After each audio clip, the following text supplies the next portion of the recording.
My name is Emma. I have been married to David for 7 years. We were happy.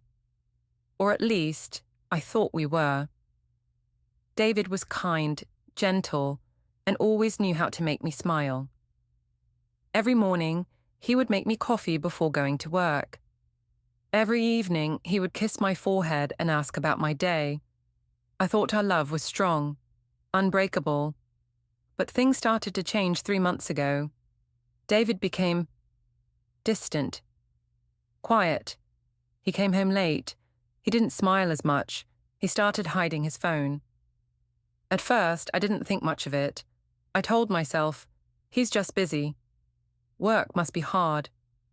But deep inside, I felt a cold fear growing. Then one night, he left his phone on the table. He was in the shower. The screen lit up. A message popped up, just one line. I miss you, can't wait to see you again. My heart stopped. My hands were shaking, my breath short. I didn't want to read it, but I had to. I picked up the phone. I entered the password. It was still the same birthday. Mine. What I saw changed everything. There were messages, dozens of them, from someone named Lily. Sweet words, flirty jokes, kisses in text form. She even sent him pictures, beautiful pictures. And David replied. With the same love he used to give me, I wanted to scream, to cry. But I sat in silence. My world, the one I believed in, started to fall apart.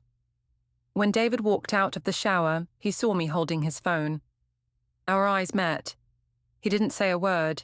He just froze, like a child caught in a lie, and in that silence, I knew.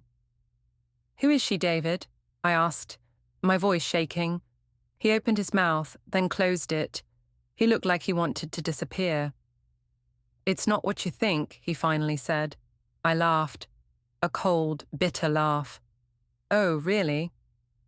Then what is it, David? You've been talking to her for months. He sat down on the couch, covered his face. It started by accident. I met her at a cafe. She dropped her phone. I helped her. I stared at him in disbelief. And then what? You fell into her inbox? He looked at me, his eyes tired. I didn't cheat, Emma. I never touched her. But I talked to her. A lot. His honesty cut me deeper than lies ever could. Why? I whispered. Why not talk to me? Because every time I looked at you, I saw someone who didn't need me anymore. That hit me like a wave. The next morning, David left early. He didn't say much. I just watched him put on his coat and walk out the door. Part of me wanted to run after him. Another part told me to stay still. I couldn't stop thinking about her.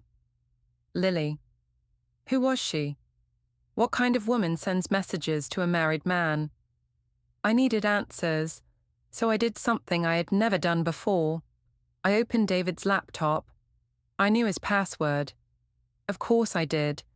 I searched through his messages, emails, contacts. I was shaking. But I had to know. Then I found her, Lily Harper, age 27. She was a photographer. Her pictures were all over her social media.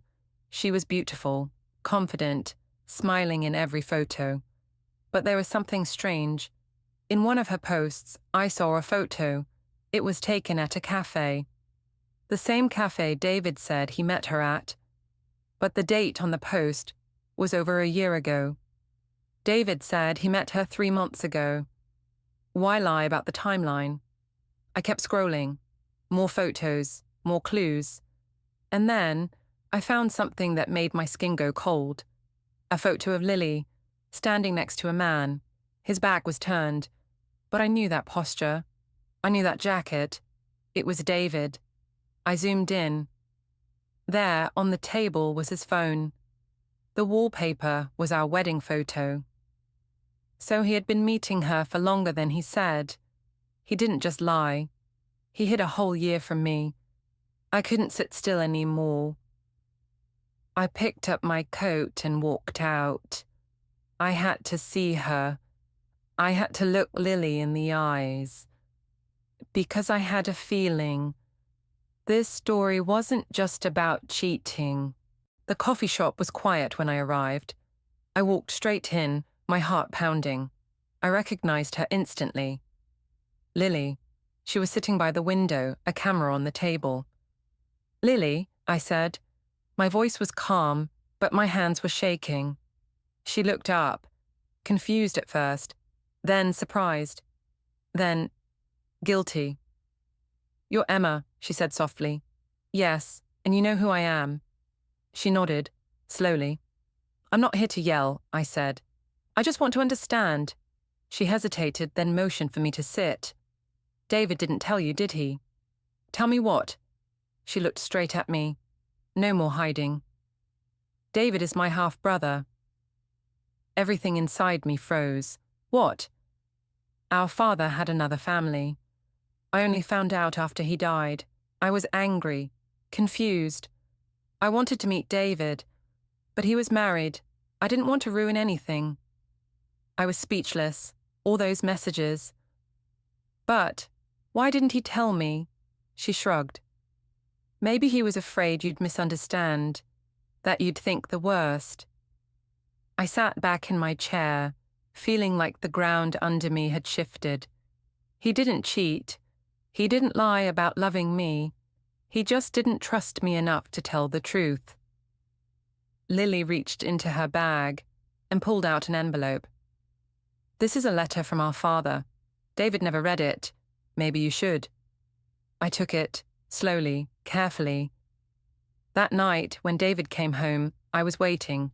He looked nervous. I held up the letter. "You should read this," I said. "Then we talk." He sat down.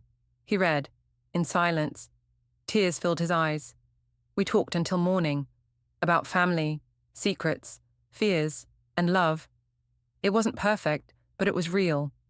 Sometimes the truth hurts, but not knowing it hurts more.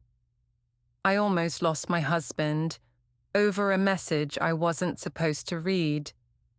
Have you ever misunderstood someone because you didn't know the full truth?